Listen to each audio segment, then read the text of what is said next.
Hindi mo na ba ako mahal? May iba kang babae! Huwag kang OA, ha? Okay. Alam mo, Edeline, sawa na ako sa paulit-ulit natin ginagawang ganito. Nagtatrabaho ko para sa atin. Tapos tatawag ka, hindi ko agad masasagot. Ngayon, pag sinagot ko, galit ka, sisigawan mo pa ako. Siyempre, magagalit talaga ako kasi hindi mo sinasagot yung phone. Nangihinala ako kasi itong problema kapag gwapo ang boyfriend, diba? Tanda ko pa nung pag nagmumol tayong dalawa, diba? Paano yung tingin nila sa'yo? Ingit na ingit ako. Kasi tumitingin ka din sa kanila, pero ako yung girlfriend mo. Naiintindihan ko naman na mahirap yung trabaho mo, pero sana maintindihan mo. Gwapo ka, pangit ako. Alam mo, Edeline, Bakit tumatawa ka? I hate you. I'm sorry. I hate you.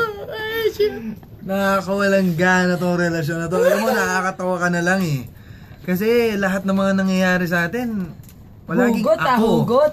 Tuloy mo. Kuya Erwin, pakinggan mo maigi mga taktika nila kung ano sasabihin mo sa girlfriend mo. Ayan na, oh. Palagi na lang tamang hinala. Wala naman akong ginagawa. Bakit? Ni minsan ba sinabihan mo ako na ano ka, nang bababae ka na naman, nahuli mo ba ako? Bakit? Kailan ko ba pinaramdam sa'yo na nang babae ako at meron ako ibang babae? Kailan? Kailan, Edeline? Kailan? Kailan? Wala Oh, naman. wala diba? Di pa naman kita nahuli. Wala naman eh. Pero Ba't kagaganyan ka? Alam mo, kung paulit-ulit lang, let's stop this relationship. Ayoko na. Ayoko namang umabot sa ganun. Ayaw mo umabot sa ganun. Pero Pagsaka mo bakit, ng phone. pero bakit kailangan umarte ka ng ganyan? Ilang beses mo nang ginagawa sa akin. Mahal lang kita.